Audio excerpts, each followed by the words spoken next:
Hello, everyone. This is Rebecca Green for the first Whinypaluza Parenting and Marriage Summit.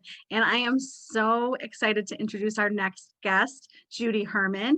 Judy, thank you so much for being here with me today. It is my pleasure. I have learned so much. I tell you what, this has been golden. It's been a great day. And I want to tell everyone that you are a counselor, speaker, and author of Beyond Messy Relationships, Divine Invitations to Your Authentic Self. In addition, her credentials include National Certified Counselor, Licensed Professional Counselor, Mental Health Service Provider, Approved Supervisor in Tennessee, Licensed Professional Counselor in Georgia, Imago Relationship Therapist. Did I say that right? You did. And you're Gottman trained level 1. Is that accurate? That is accurate. I use Gottman all the time. Well, we're going to talk about Gottman at a later date, you and me. That's amazing. So, all right. Awesome credentials, awesome lady. Enjoy Judy. Thank you, Judy. Thank you so much. I am if I knew it just maybe a fraction of what you have been presenting on this webinar the last couple of days, my goodness, if I knew just a fraction of that when I was raising my kids when they were kindergartners and little ones, oh my goodness, things would be so much different. But anyway, there's this, it's a wealth of information. And I just want to tell you, thank you so much. Let me move some stuff out of the way because I'm going to get really good with all this, being able to see the chat and everything.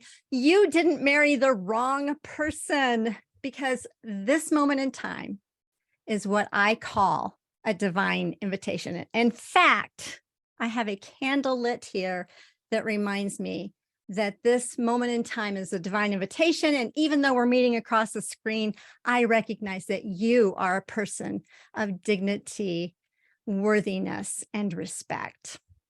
So you didn't marry the wrong person, okay? So even though we don't know each other, I likely have heard parts of your story in the privacy of my counseling office. But for me, it took 40 years of marital experiences to 2 separate husbands, not at the same time, okay? But I did not marry the wrong person. And with the hundreds of clients that I have counseled over the years, I've come to realize that what we believe about our past, what we believe about other people, it makes a huge difference in our here and now and in our future. So the story about yourself matters. And here's what I found. Number one, that our greatest teachers are messy relationships. And number 2, that people are divine invitations. Now, it doesn't matter if you were married before or whether or not you got a divorce or if you've been divorced more than once. If we hang on to the guilt and the regret and the rumination about the past, it affects our future. And not only that, it affects the energy in our homes. Now, when I talk about energy, it's kind of an invisible thing, but you can walk into a room and notice if there is tension and if you feel uncomfortable. That's like the energy that we have with other people and with a group. So here's the best way that I can think about it, because here's some undercurrent things that I have heard in my counseling, because people won't say it out loud. They won't say it out loud. They may tell a counselor like me, and I'm very honored when I do meet with a person. To me, it's like sacred ground. It's sacred space, because they'll say, Judy, I've never told anybody this, but they might say something like, I feel guilty all the time, or I need to overfunction. I need to keep doing because I made these foolish mistakes in the past and I have to overcompensate. I have to do this. And they think that they can undo that past or weigh it out. Or they say that, got so many years of wasted time with this person. And when you think that way, it's kind of like being a horse with blinders on. When you have so much energy, I love what Elena said a minute ago, like that energy, that capacity for energy makes a difference. But when you're thinking that way, you're thinking very narrow about your life. And like you might have A, B, C, D choices out there, but you're only going to see B and C. So how can we increase the emotional energy? I think, oh my gosh, that was so perfect that she talked about what she did. Goes right into what I want to talk about, because it's invisible. But think of being in a pool of water, all your family members, and someone makes a splash, and it's that ripple effect. And we can change the atmospheres in our home. We can change complaints into cooperation and turn the chaos into calm. And I want to first of all show you, let me share my screen. It's going to be shared really easy here because I practiced. So this is a picture of me.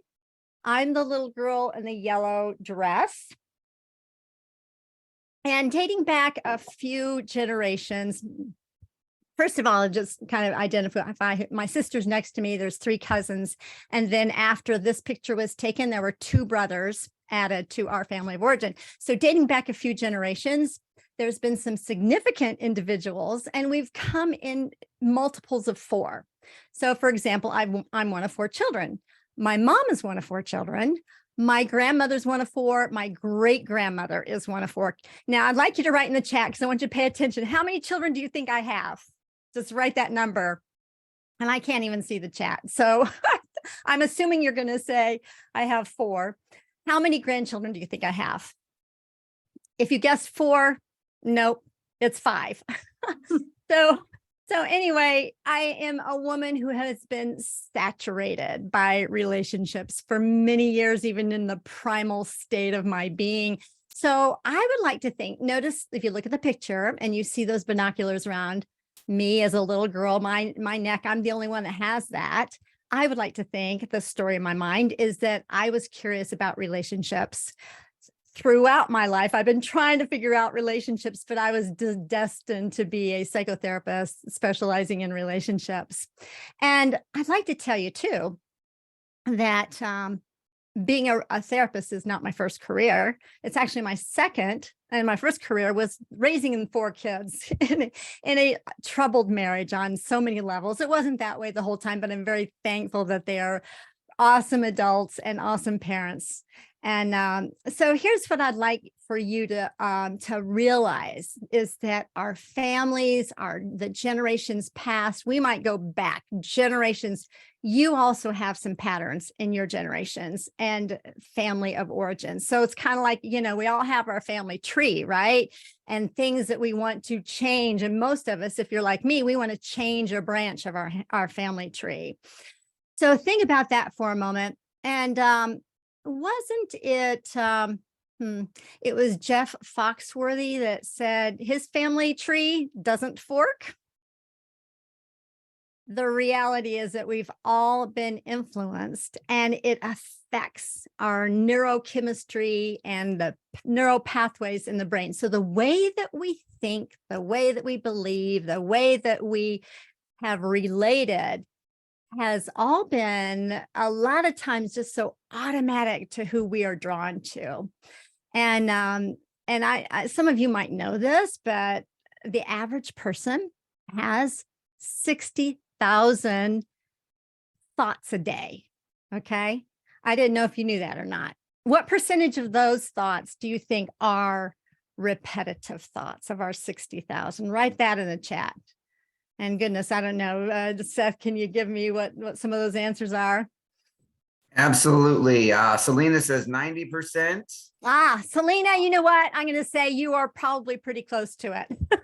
Shannon says 30,000. Sandy says 60,000. Jessica says about 50,000. Okay. Well, I tell you what. Yeah, that's how many thoughts we have. And really, it's 95% of these thoughts are repetitive thoughts. And that's like amazing, isn't it? Because we think things and we think them that they are gospel truth.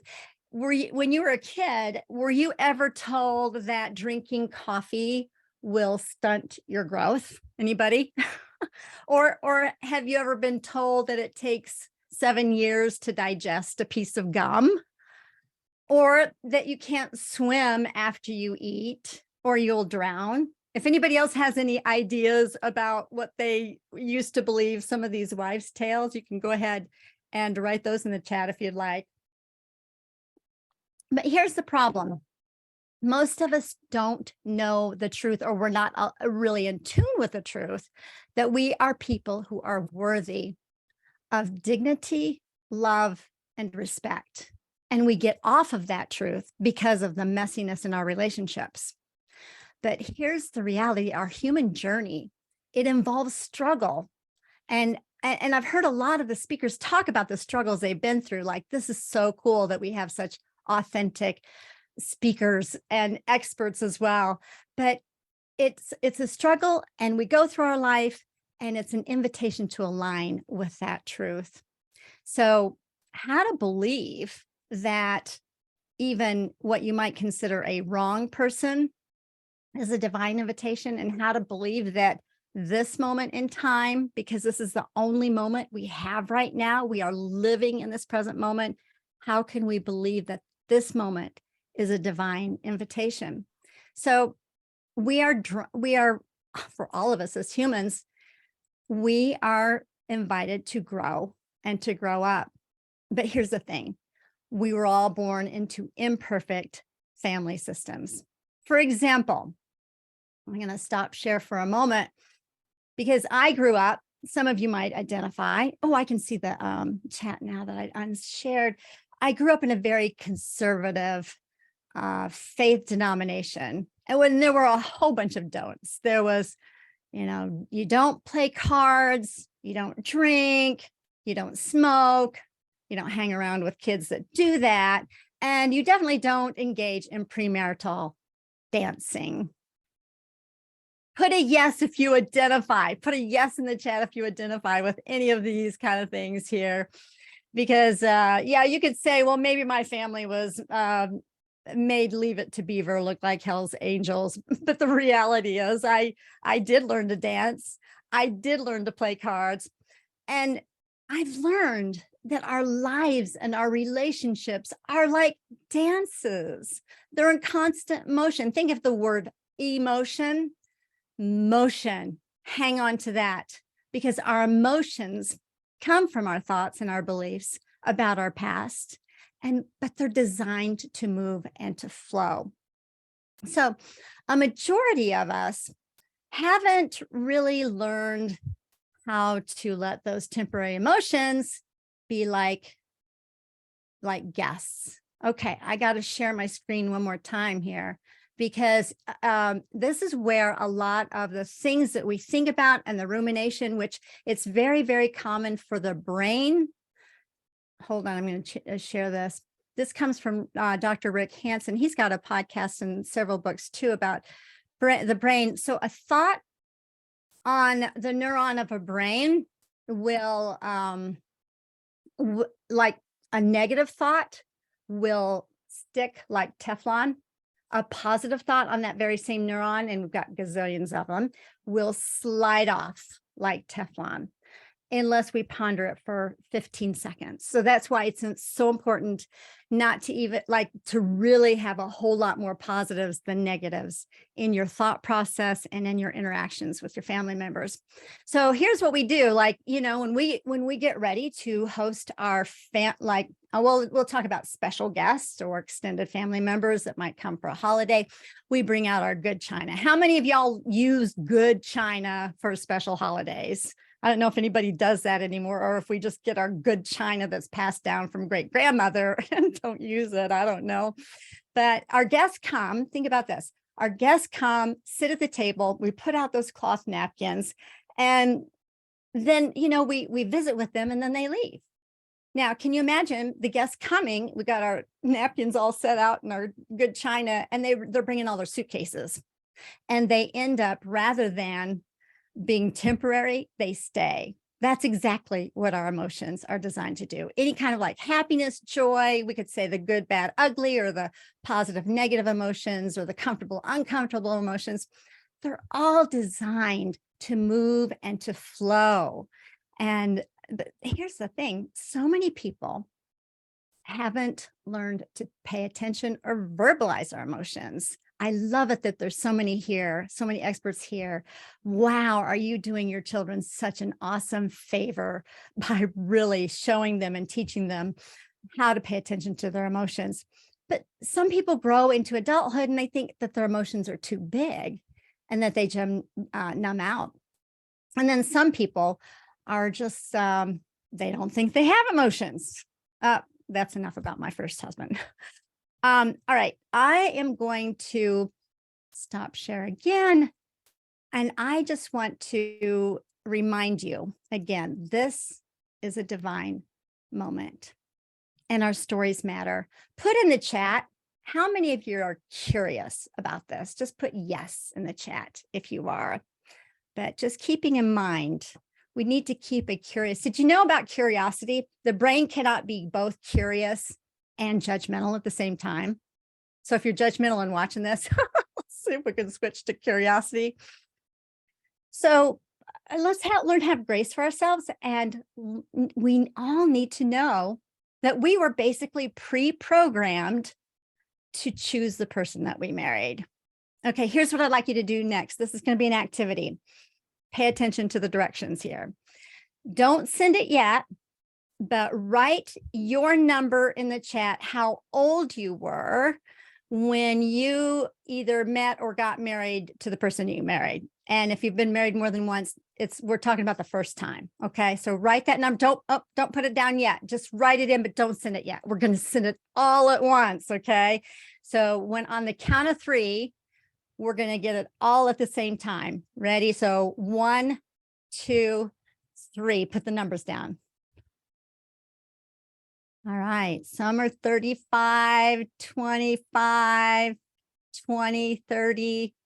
Some were, I think, even earlier, if I move up the chat, really young, 21, 20, 13. Wow. That's amazing. So 35, 20. So yeah, that's good. I'm glad to get a kind of a feel for where everybody is. Well, here's the thing, and some of you might know this already because a lot of this brain science is like not just, I mean, we're learning a lot about it, but your brain is not really even totally online until you're in your mid-20s.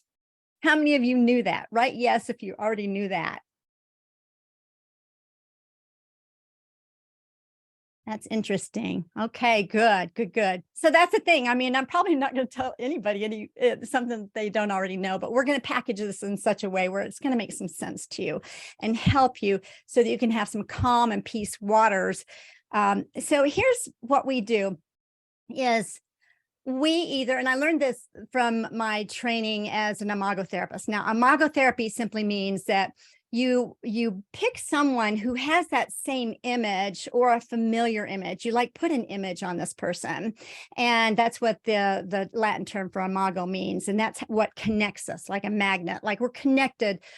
You can have 100 people in a room, like on your college campus, there might be 100 people that could be, you would want to date or something, but only one's going to be like drawn. And it's because of this undercurrent agenda that we have, and it's all subconscious stuff. So we have 3 P's. If you want to either write this in the chat, you can, or you can just take notes, but there's 3 P's. And the first P is that we generally, undercurrent now, we're not aware, but we will pick our partner, the one that we want to do life with, and they will have both the positives and negative characteristics of our primary caregiver. Now, that's whether or not you want to change the branch of your family tree. We are drawn to that because it is familiar. So we either pick someone who has either the positives and negatives. Now, when you do get with somebody, those the first 3 months anyway, you've got chemicals. Now, I've not ever, even though I grew up in the flower child era and I probably could have tried drugs, but I really didn't. But I've heard a whole lot of stories in my counseling office over the years. And I didn't even do marijuana, I'll tell you that. Okay, but what I've heard is that this is like a street drug high, that's what happens naturally when we get romantically attracted to someone. Okay, and that lasts about three months. And so then we're going to put out of proportion all the positives that we are so familiar with, or we're going to see that this person is like, oh, they complete me. They're like your savior, so to speak. So pick is the first, project is the next one. So either pick or we project. Now, going to a movie theater, we see the projection of the image.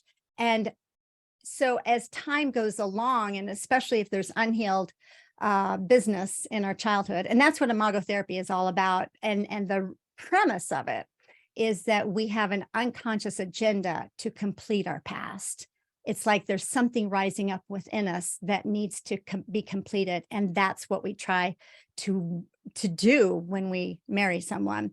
So it's kind of like a movie theater. And if you have felt unloved, let's say, or abandoned, maybe you've lost a parent or something, you may be doing some things that are going to project that onto your partner. Or you might even see your partner if you had a harsh dad or something. You might see the head of your dad on the body of your spouse, something like that. I mean, psychologically is what we're talking about.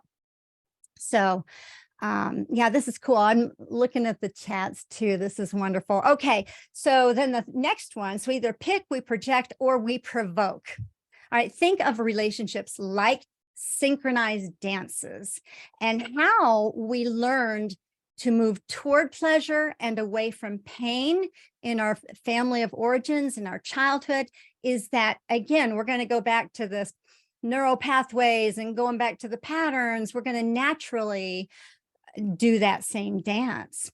And what worked in childhood doesn't work in adulthood as far as defense mechanisms.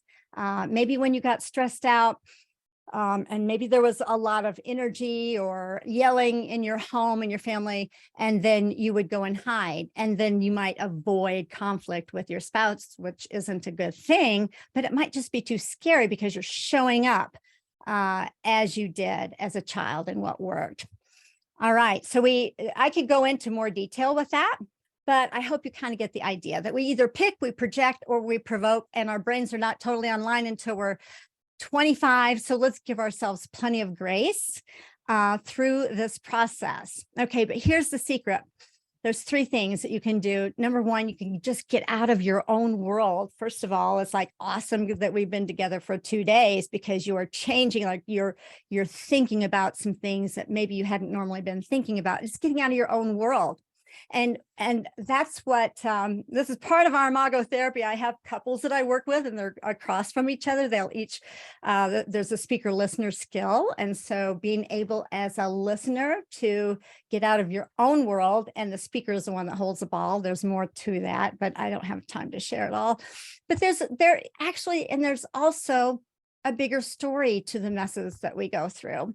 So number 2, and some of us have already talked about this, some of the speakers, which has been wonderful, about the fight, flight, freeze part of the brain. And I like to just show this little reptile because it's true. We're not really relating to each other as humans. We're relating to each other as reptiles. We got to get out of that. You won't be able to do that, whether it's with your kid or with your spouse. Okay, so taking those deep breaths is going to calm down and slow down the nervous system. And then just realizing that our emotions are temporary messengers. And if they're stuck, we can move them. You can actually change your emotion just by moving the position of your body, the location, and where you're at. All of that makes a difference, but we can change the atmosphere in our homes and change complaints into cooperation and turn chaos into calm. All right, you have so much from these 2 days, some practical things. I want to get into some nitty gritty of why I am where I'm at and why I'm motivated. Because it was Mother's Day. It was Mother's Day. I'm just sharing a little bit of my story here, that my second husband, who had managed his bipolar disorder for many years, he had a severe form of it. All bipolar disorder is not the same, but he had managed his bipolar disorder for many years. But on that Mother's Day, he said, "Judy, I need to go to the hospital." Now, if you were watching a movie scene in our home, the average person would say, well, that sounds like a rational thing to do. But unbeknownst to me at the time, I was unaware that his psychosis was in full force. In other words, he was out of tune with reality. He couldn't be reasoned with. And they were after him, and he feared for his life. and he needed to be at the hospital in order to be safe. Now, I did not find out that until later. Brother-in-law's sudden death, along with the entire planet's reaction to the pandemic, was the perfect storm, awakening this mental illness that had become dormant for a season. But this wasn't the first marital trauma. And it was actually a catalyst for me to write my book, Beyond Messy Relationships, Divine Invitations to Your Authentic Self. And it was his break with reality that was the catalyst for me to write. And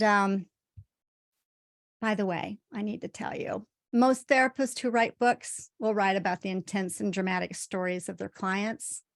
And for me, I wrote my own intense and dramatic story. So I became a client in my own book. And I show up as a therapist at the beginning of each of the chapters in order for readers to not just be reading my story, but to really get some insight into their own. But this was a book that I couldn't not write. And it was a huge risk for me to put it out in the world because honestly, I did not know if my marriage was even viable at that point. And I didn't know what the consequences would look like and would be for my family. And then I feared and I thought, you know what? My clients are going to read this and they're going to say, and why are we seeing her as our therapist? But the reality is he recovered to the point of becoming my biggest cheerleader in writing it. In fact, he was well enough to create this trailer that we celebrated when we celebrated the book launch. And I want to show it. It's only a minute long. I'm going to share my screen really quick. And for a minute, I'd like you to just take this in.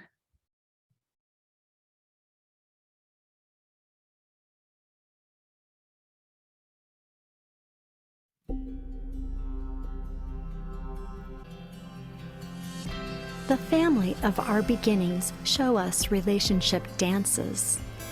It's our movement toward pleasure and away from pain. Our relationships are mirrors to our souls. We don't realize that our dances from childhood create messes as adults. Although we are wired for connection, we drift apart. To grow, we need fresh air. We become aware. We are intentional. We take risks to grow. Divine Invitations to Your Authentic Self is worth the journey. Dance anew. Breathe air. Awareness, intentionality, and risks.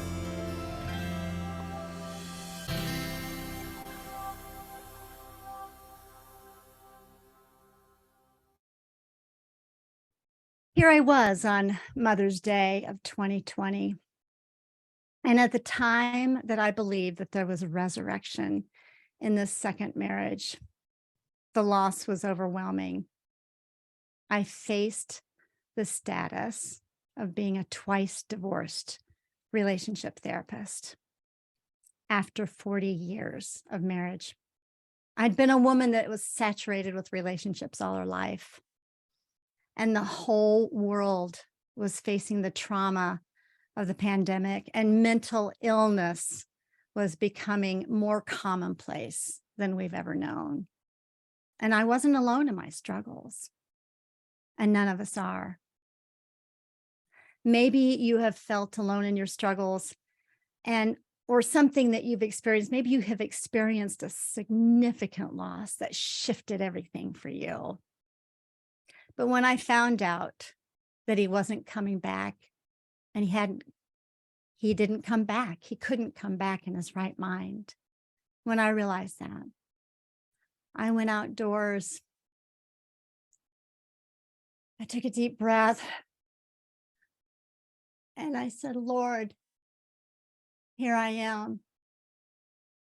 And then even though there was no music, my body began to sway. And I looked around, and then warm tears just falling down my face. I knew that I had a choice to make. And I knew that this wasn't just one choice, one time. It was a multitude of choices every single day. And just like you, we all have multitudes of choices every day. How will we use those 60 to 80,000 thoughts a day? How many of those are going to be repetitive?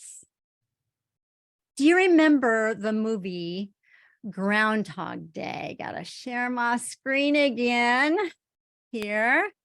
Anybody remember that that movie Groundhog Day? See if I can pull it up here. Right here. Bill Murray. And the essence of it, yeah, put yes in the chat if you remember it. Okay, so Bill Murray's character wakes up every morning the same day over and over again. It actually drives him crazy. And our thoughts, repetitive thoughts, are going to drive us crazy if we hang on to the past and ruminate, because it leads to depression, anxiety, and it takes away that calm that you long for. So could it be that we may not be that out of tune with reality, but could it be that we all have these illusions in our minds that takes us out of what's really real? Don't we need to pay attention to what's real? And don't we need to align our stories with the truth that we as human beings are worthy of dignity, love, and respect? And that we didn't marry the wrong person, and that we can create calm energy in our homes and in our own hearts. And here's what I think about. Let me just share a couple things, because I want you all to know how special Seth and Rebecca are, because probably unbeknownst to either one of them. All right, Seth has a remarkable team. He knows that, right? But my journey of doing this podcast, Better Relationships, Better Life, by the way, they were actually one of my podcast guests. I can't remember what number. Maybe Rebecca find out what number that is so that they can go back and listen to it. I'll go find it. Yeah, I have been so energized by doing this podcast. And I'm just pleased to say that in 2022, I completed 50 episodes, and I have interviewed relationship experts, people who had been married a long time, people who have had some trauma in their marriage, but it has really filled my soul to do this. It's been part of my healing, actually. And what is my new belief right now? My new belief here is based upon these temporary emotions that I've tuned into. It's this: both of my marriages came to natural completions. I don't like the D word. Nobody likes that. And I call myself an uncoupled woman rather than twice divorced. And here's another thing, going back to the reality that the things you encounter, they're actually divine invitations. What is the bigger picture? How can we see the transformation that's available for us to tune into reality? Because I thank God for both of my former husbands. There's just no room in my heart and in my life for all that negativity and rumination. No, I want to use my energy for good. But I did do a podcast with Catherine Woodard Thomas, and she wrote the book Conscious Uncoupling. And she said that you can think of your former spouse as a dark guru awakened you to the truth. But both of them, it took both of them to align me with this truth. So let me just, one other thing here, Seth, and I'm gonna, and Rebecca, I'm going to wrap up. So this is my second book. So proud of it because Seth has such an awesome team. And we are taking the 12 awesome episodes and putting them in a book. And so the way that this is designed is that the first part is better relationships that last. And second part is better relationships with challenges. And better life after ending relationships and help for better relationships, better life. So I want y'all to keep this in your mind, look for it when it comes out, which should be maybe within the next couple months. And, but here's what I'd like to do. I would like to give you a gift. And this, if you go to this QR code, you can go directly to my website page that I created for you. And there's a list of questions that you can ask yourself, especially when you're in difficult situations, how to kind of nurture the questions that are actually going to help you to think differently rather than keep that 95% going. And then here's one other thing I want you to know to fill this out. Here's another QR code. Wait, did everybody have a chance to scan that one? Scan that one now before I go to the next slide.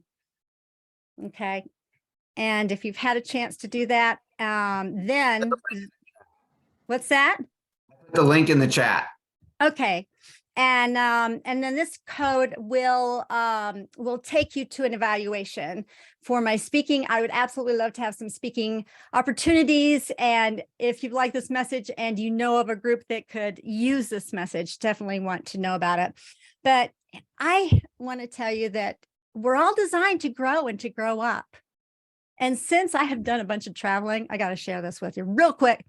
But that's me on the rapids in Costa Rica, and but here's the thing: you can have fun. You can have your most vibrantly authentic life, no matter what you've been through and where you are. Yes, take vacations with your spouse. Keep that alive. And but you know what? If you are finding yourself alone, you can still be grounded with how awesome you are. But take some time to reflect as well. So thank you so much. I don't know if anybody has some questions, but I know I need to wrap up. Thank you, Judy. Give everybody, can we give Judy a virtual, I can talk, see now it's rubbing off on me, a virtual round of applause. And we have a prize to give away.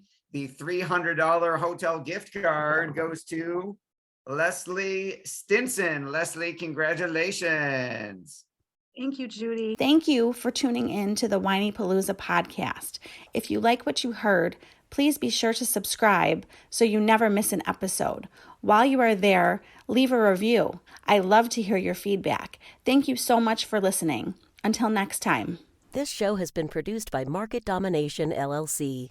To discover how you can have your own show completely done for you and turn it into a real published book and become the authority in your marketplace, go to www.marketdominationllc.com/podcast offer.